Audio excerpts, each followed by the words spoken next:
Hoje, no mundo, existem pelo menos 190 países. Um país é uma região da Terra com um território definido, habitado por homens, com uma instituição política e governo. Segundo a ONU, existem 193 países na Terra, com suas próprias fronteiras e governos independentes. Essa divisão de povos está relacionada com as diferentes línguas. Pessoas que falam a mesma língua tendem a formar um povo, uma nação.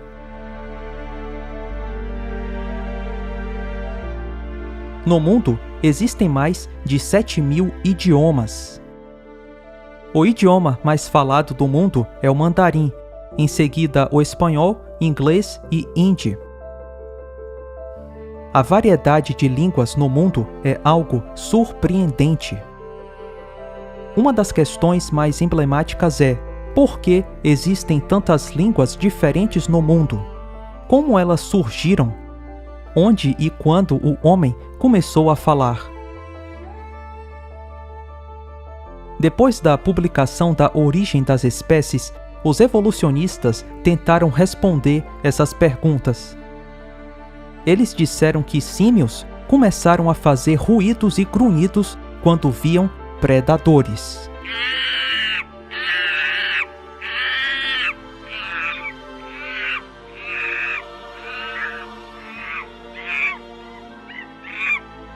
As respostas eram tão estranhas que a Sociedade Linguística de Paris proibiu a discussão por mais de um século. Os evolucionistas disseram que esses grunhidos, com o tempo, passaram a formar frases complexas até chegar em conceitos mais abstratos. Essa explicação é tão sinistra que muitos evolucionistas tratam a origem da linguagem e da cognição como um mistério. O famoso linguista Joseph Greenberg diz: a evolução da linguagem nunca foi demonstrada e a igualdade inerente de todas as línguas deve ser mantida nas evidências. A teoria evolutiva diz que as línguas mais antigas devem ser mais simples do que as línguas de hoje. Eles dizem que quanto mais você recuar na história, mais simples a língua deve parecer, até chegar numa língua original. Mas tem um problema com essa ideia evolutiva. As línguas antigas são mais complexas do que as de hoje. Elas têm mais sutilezas gramaticais e semânticas. Por exemplo, a língua inglesa antiga de 1000 anos atrás tinha mais flexões na conjugação de verbos do que a língua inglesa atual. Também tinha mais tipos de substantivos do que o inglês atual. As línguas vão ficando mais simples com o passar do tempo e não mais complexas, como dito por muitos evolucionistas. Além da origem das línguas, outro problema é a diferença entre elas. Curiosamente, os filólogos, pessoas que estudam línguas, classificaram por muito tempo as línguas como semíticas, camíticas e jaféticas, em homenagem aos filhos de Noé, Sem, Cam e Jafé. Segundo a Bíblia, toda a humanidade descende dos filhos de Noé. É esta a relação dos descendentes de Noé, a partir dos quais se formaram as nações da terra depois do dilúvio. Os estudiosos não acreditavam no relato de Noé, mas entendiam que a origem das línguas aconteceu no Oriente.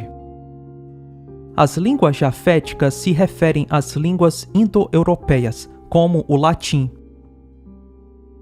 As línguas semíticas, às línguas do Oriente.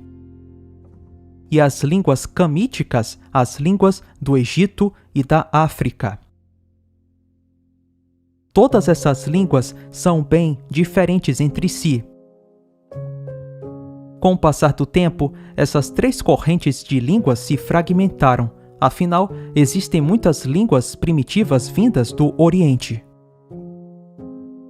O que é surpreendente no Antigo Oriente é a sua grande quantidade de línguas complexas e que não são relacionadas.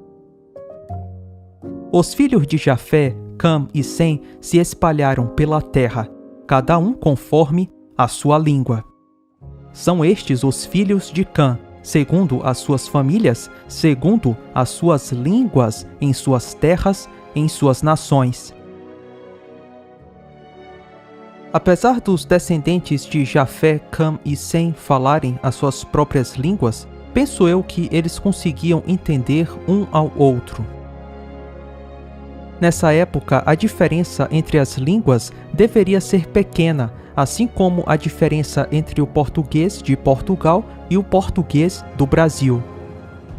Ou a diferença do inglês americano para o inglês britânico e australiano. Naquele tempo, toda a humanidade falava uma só língua. E era toda a terra de uma mesma língua e de uma mesma fala. As principais línguas e grupos de línguas do Antigo Oriente surgem na mesma época, cerca de 4.000 a 3.000 anos antes de Cristo. O Sumério. A língua original da Baixa Mesopotâmia tem pelo menos 4.000 anos. Essa língua foi extinta, não compreendemos ela completamente hoje, mas sabemos que era uma língua muito difícil. A conjugação de verbos era extremamente complexa e os substantivos podiam ter 10 casos. Uma única palavra em sumério seria uma longa frase no inglês.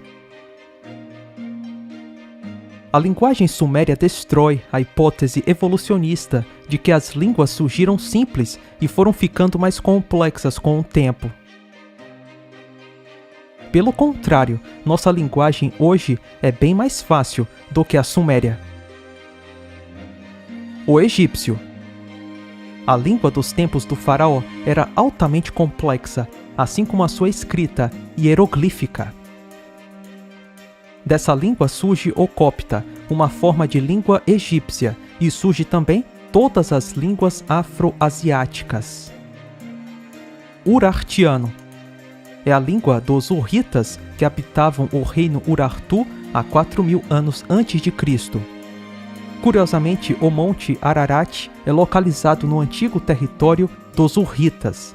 Na verdade, a palavra Urartu significa Ararat, na língua acádia dos assírios. Etrusco.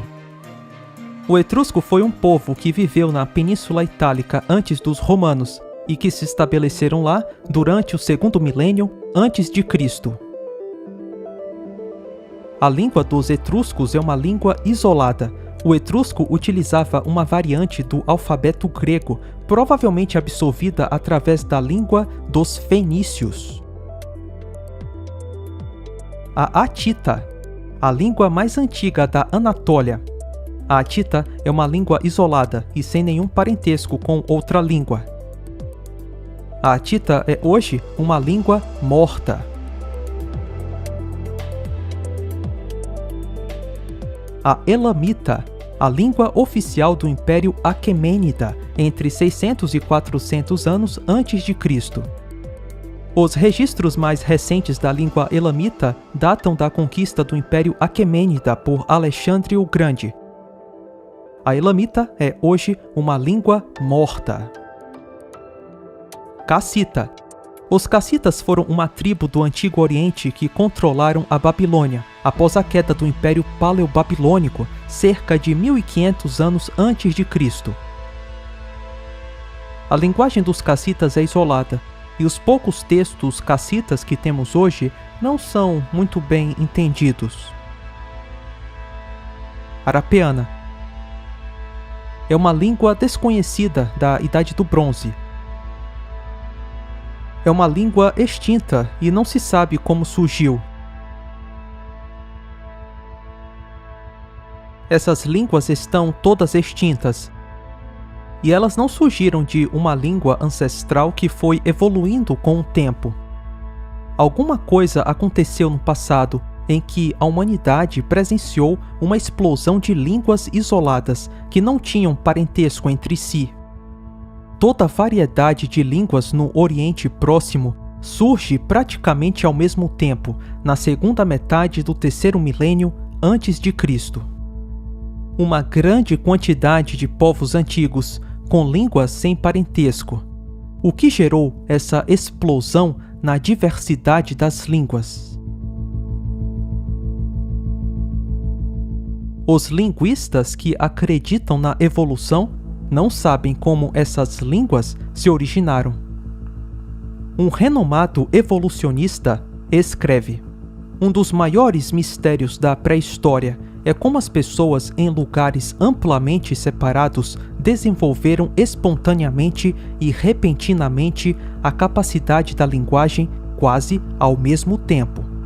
Era como se as pessoas carregassem em suas cabeças um despertador genético que de repente disparou em todo o mundo e liderou diferentes grupos para criar línguas em lugares amplamente dispersos em todos os continentes. Se a fala evoluiu em algum lugar, de alguma forma, esperaríamos descobrir que todas as línguas são, de alguma maneira, relacionadas. E como vimos, nem todas as línguas podem ser relacionadas. Muitas línguas são isoladas, sem nenhum parentesco com outras. Por exemplo, a família de línguas sino-asiáticas, que inclui o chinês, o japonês e o coreano, não possuem relação com a família de línguas indo-europeias. Os evolucionistas tentaram ligar as várias famílias de línguas para que elas apontem para um ancestral comum. Eles queriam mostrar que as línguas indo-europeias e sino-asiáticas são relacionadas e surgiram de uma língua anterior. Os evolucionistas fracassaram nessa tentativa. No entanto, seria esperado que dentro de certos limites, variações de uma dada língua acontecesse com o tempo. Algumas línguas apresentam certo parentesco. Veja aqui como muitas palavras são parecidas em diferentes línguas.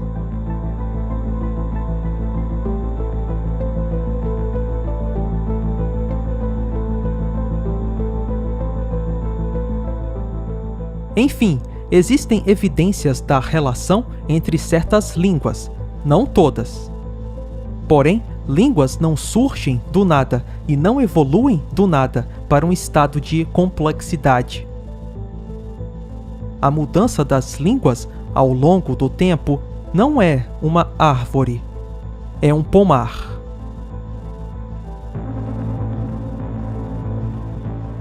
Se todas as línguas evoluíram de um ancestral comum, demoraria muito mais tempo do que o evolucionismo dispõe para alcançar uma variedade tão grande de línguas. Afinal, as línguas mais antigas datam em no máximo 6.000 anos.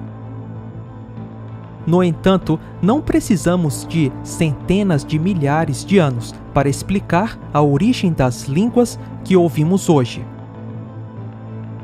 A evidência é consistente com a noção que um pequeno grupo de diferentes línguas criadas no passado recente se diversificou na enorme variedade de línguas que temos hoje.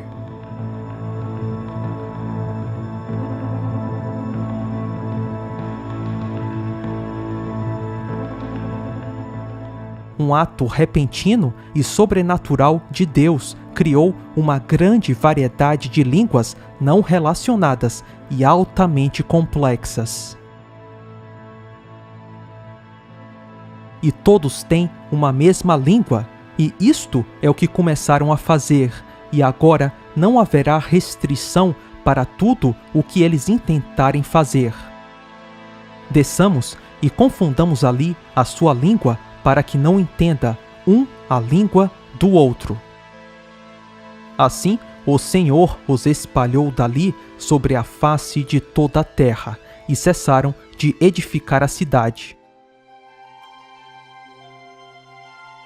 Porque ali confundiu o Senhor a língua de toda a terra, e dali os espalhou o Senhor sobre a face de toda a terra. Depois da confusão das línguas em Babel, vários grupos de pessoas que compartilhavam o mesmo idioma se formaram. Eventualmente, conforme cada grupo se espalhava pela terra, em sucessivas gerações, mais grupos que pertenciam a um grupo maior também se separaram.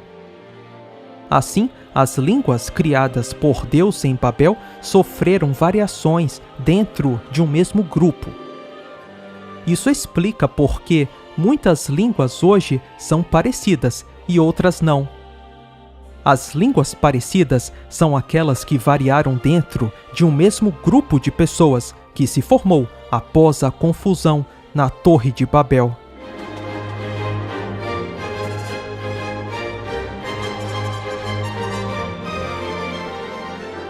Em Gênesis 10, a Bíblia lista os netos, bisnetos e tataranetos de Noé, que receberam uma língua em Babel. Éber e Arão eram apenas 2 e geraram o hebraico e aramaico. Pelo menos 78 famílias saíram de Babel com novos idiomas. Gênesis 10 fornece uma lista da maioria dessas famílias, então poderia até ser maior do que 78 famílias. Essas famílias de línguas deram origem a quase todas as línguas que temos hoje: alemão, inglês, norueguês, dinamarquês, sueco e austríaco fazem parte de uma família de idiomas. Latim, italiano, espanhol, francês, português e romeno fazem parte de uma família de outros idiomas. Se você contabilizar as famílias de línguas no mundo hoje, haverá menos de 100 famílias. Um número muito próximo da quantidade de famílias que passaram a falar novos idiomas em Babel.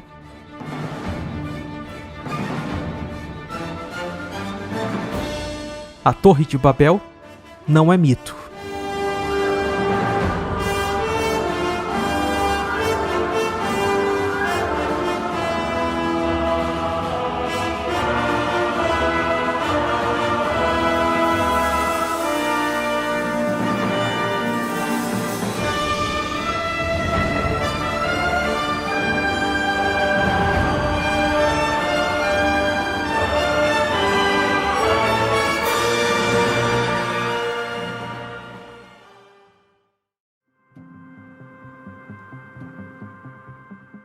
Arqueólogos descobriram o mais antigo monumento conhecido na América do Sul.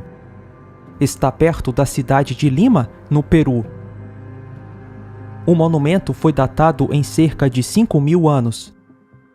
Essa descoberta é incrível. Significa que esse monumento na América do Sul é contemporâneo ao Antigo Egito e à antiga Mesopotâmia.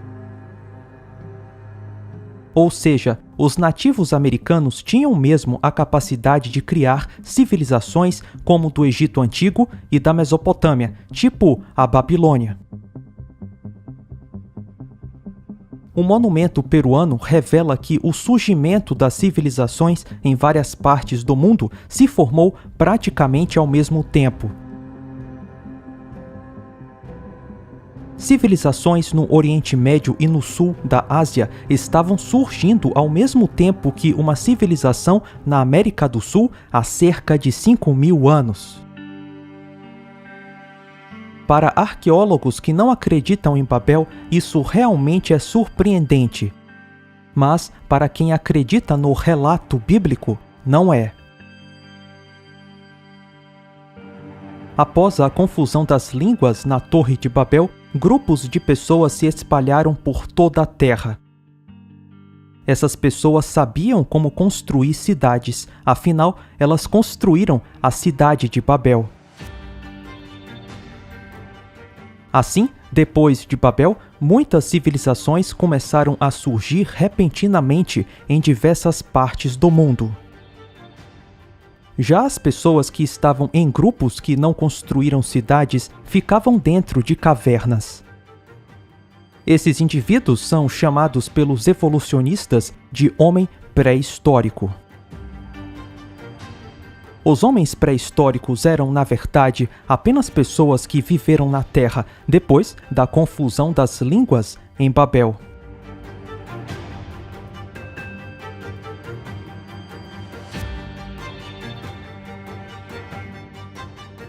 Os evolucionistas dizem que a linguagem se originou por grunhidos, tipo o guinchar de um macaco.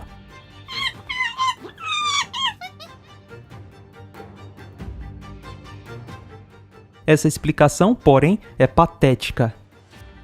Muitos animais têm uma audição incrível, mas eles não podem falar, nem podem, no sentido linguístico, compreender a fala. Claro que os animais podem responder a ruídos e até mesmo ao tom de voz do seu dono, mas isso não é o mesmo que falar ou entender a fala. Em toda a Terra, a linguagem é algo exclusivo dos seres humanos. A comunicação e entendimento se baseiam em dois processos. A mente produz um pensamento. O pensamento ativa os músculos da fala. Os músculos da fala perturbam o ar e geram o som. A perturbação do ar viaja até o ouvido.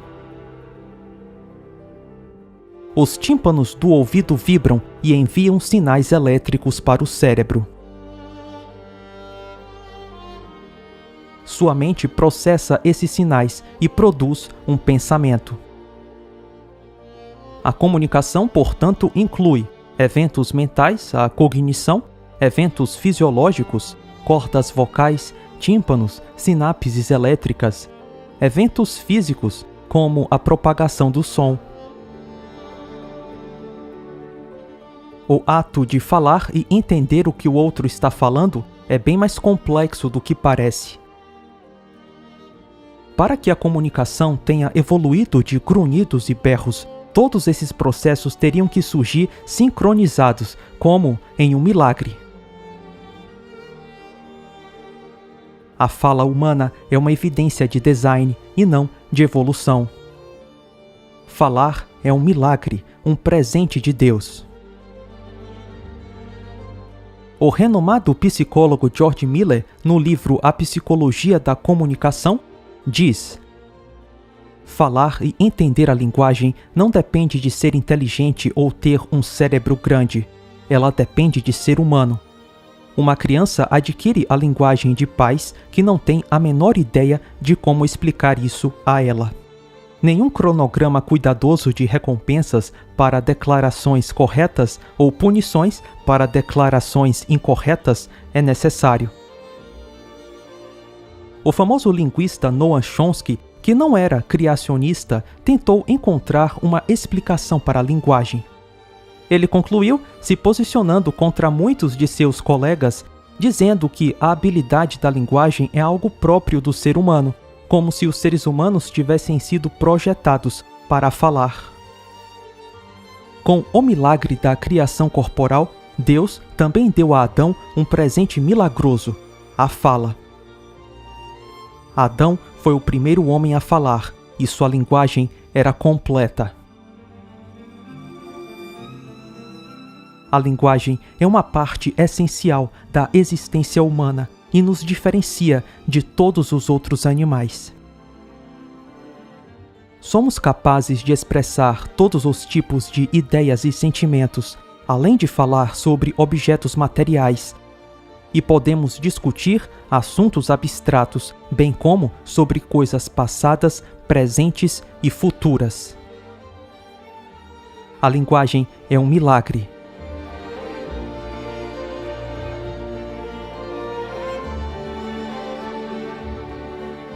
E a confusão das línguas em Babel, bem como o dilúvio de Noé, foram duas intervenções de Deus na história.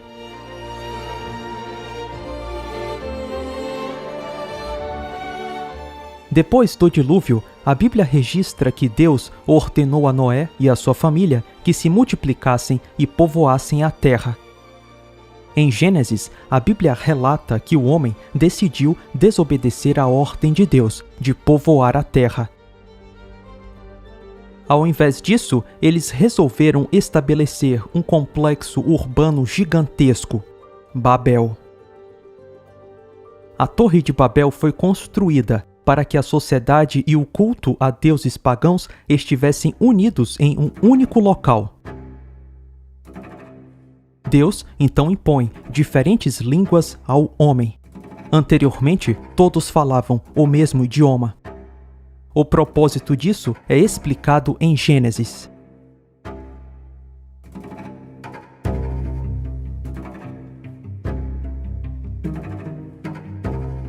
O homem seria forçado a se espalhar pela superfície da terra conforme Deus mandou.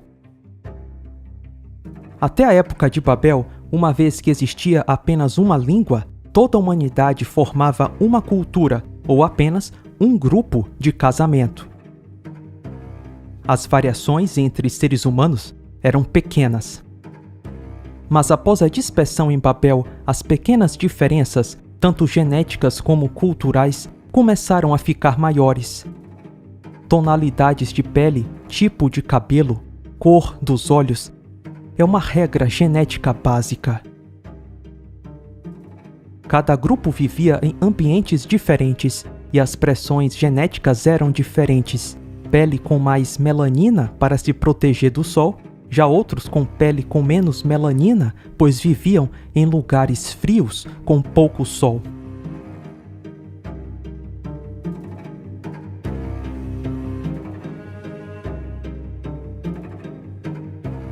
Apesar das diferenças entre os povos, todos foram feitos por Deus a partir de um único homem, Adão. De um só homem, ele criou todas as raças humanas para viverem na terra.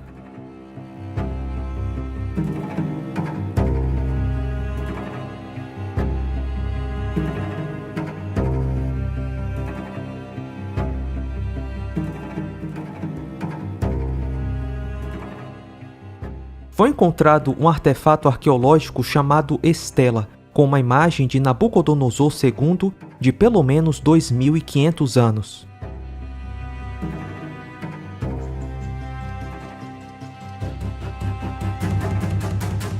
Na estela, podemos ver um Nabucodonosor barbudo usando uma coroa real em forma de cone, com uma pulseira no braço direito. Em sua mão esquerda, ele carrega um bastão tão alto quanto ele, e em sua mão direita um objeto não identificado. Ao lado de Nabucodonosor tem uma torre, a Torre de Babel. A torre está na forma de um zigurate, uma pirâmide de degraus.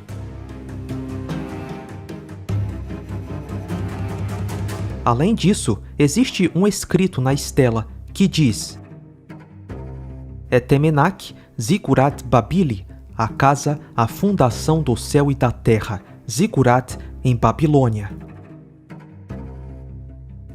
A fundação do céu e da terra. Nossa, isso me parece a descrição da Torre de Babel. Uma torre para chegar até o céu.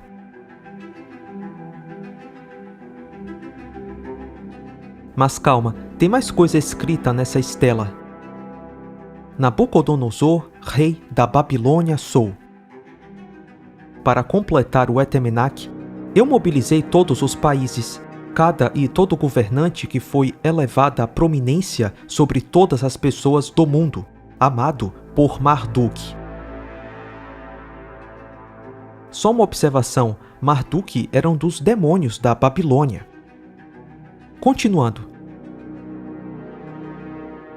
A base enchi para fazer alto terraço. Construí suas estruturas com betume e tijolo assado. Completei elevando seu topo para o céu, fazendo brilhar como o sol.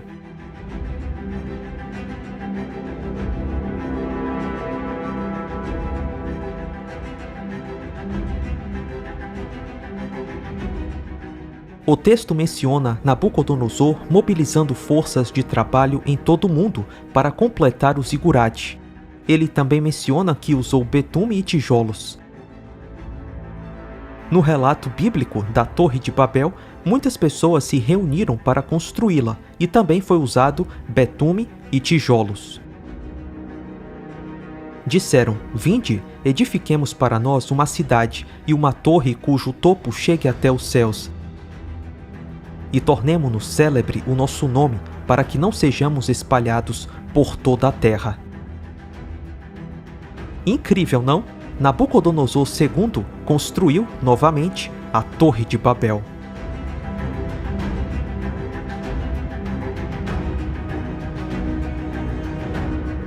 Nabucodonosor II fez uma torre gigantesca, o Etemenac. Uma torre de 7 andares com 91 metros de altura. Foi uma reconstrução do zigurate original, a Torre de Babel. As pessoas acreditavam que os zigurates, as pirâmides, conectavam a Terra com os ditos deuses, que na verdade eram demônios. O zigurate Etemenac está descrito nessa tábua babilônica feita na cidade suméria Uruk, que hoje é o atual Iraque. Em 330 anos antes de Cristo, Alexandre o Grande, o rei grego da Macedônia, conquistou a Babilônia e mandou reformar o Etemenac. Ele ordenou que a torre fosse demolida para reconstruí-la do seu jeito. Porém, Alexandre morreu logo depois e a torre nunca mais foi reconstruída.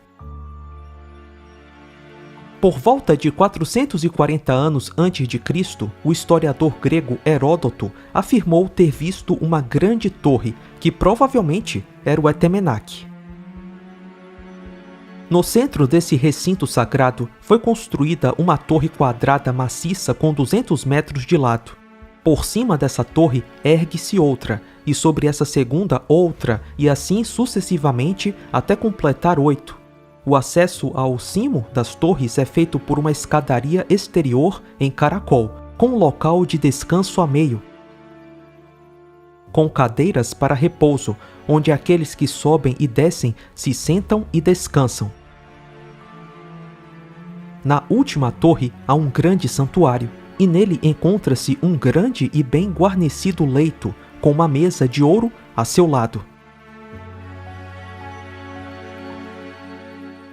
O leito no último degrau da torre muito provavelmente era usado para realizar sacrifícios aos demônios babilônicos.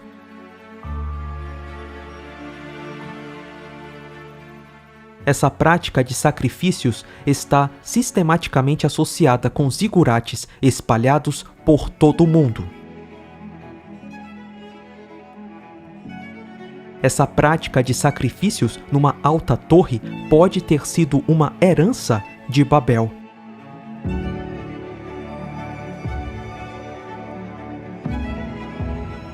Quando as pessoas foram dispersas da Torre de Babel, elas levaram o conhecimento da construção de torres para lugares em todo o mundo.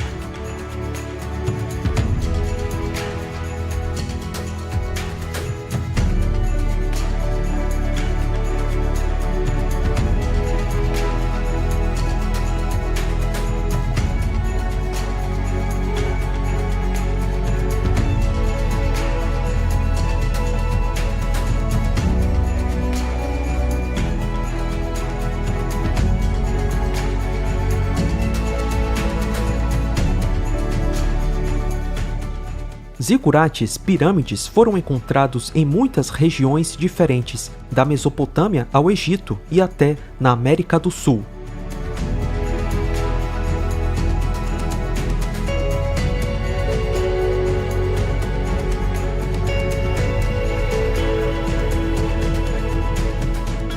Os zigurates e pirâmides também foram construídos para enterrar pessoas, como por exemplo os faraós do Egito.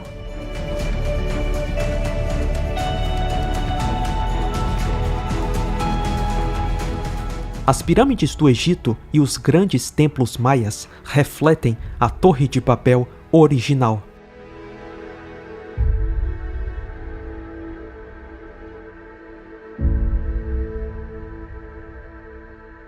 A Terra é muito grande para ficarmos concentrados em um só lugar.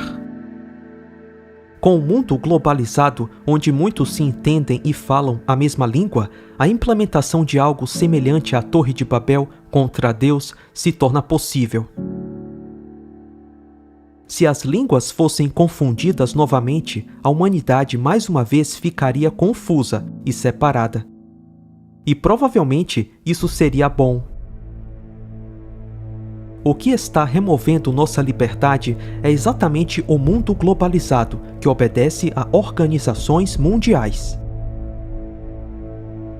Sem comunicação, não há comércio e nem negócio.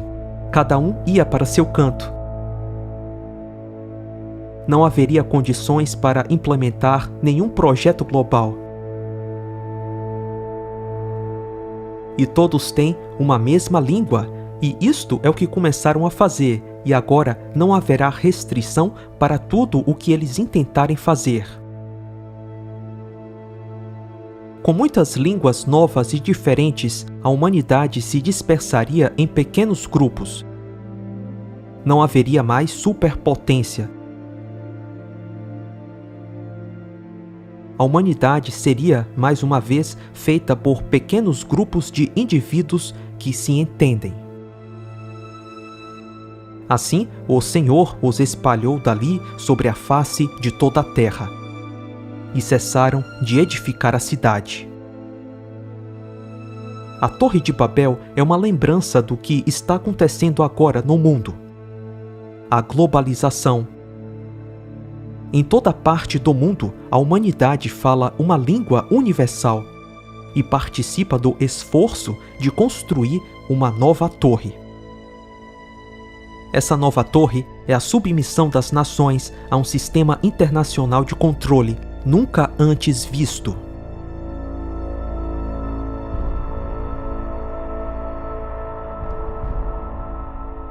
Vários empreendimentos são torres, os esforços de toda a humanidade para fazer o céu aqui na Terra.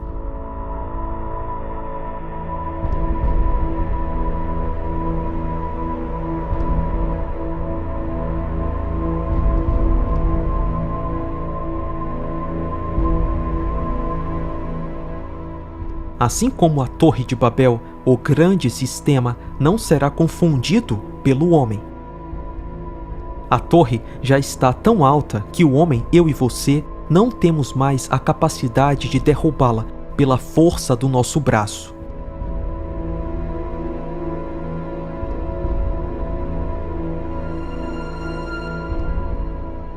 Dez dias depois de Jesus Cristo subir aos céus, ocorreu um grande milagre linguístico.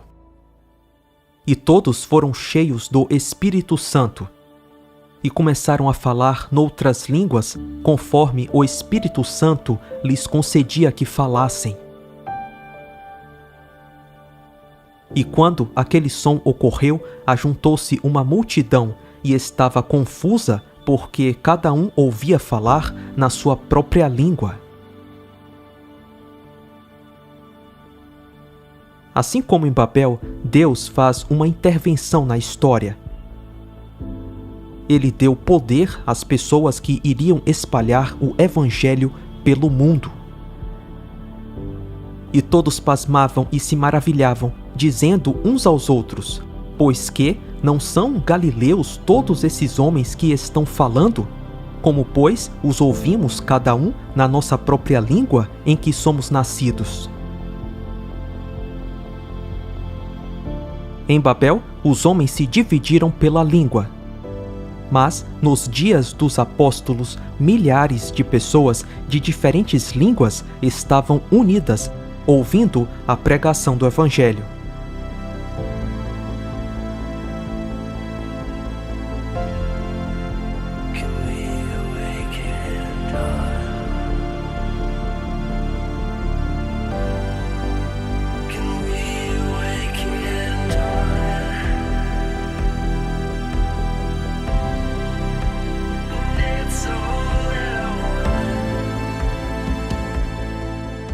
Sim, a torre ainda está aqui. Mas um dia, naquele dia, não estará mais.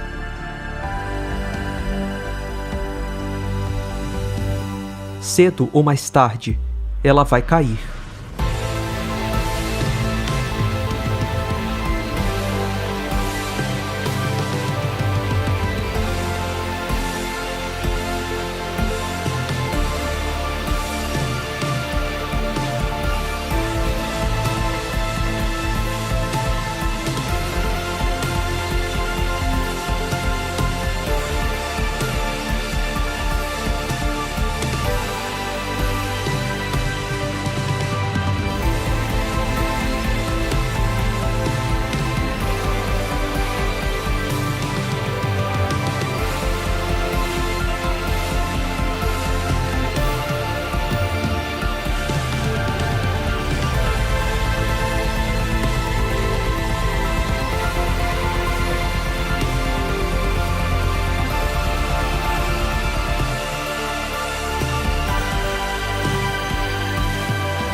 Independente da língua, a missão de todo cristão é pregar o Evangelho.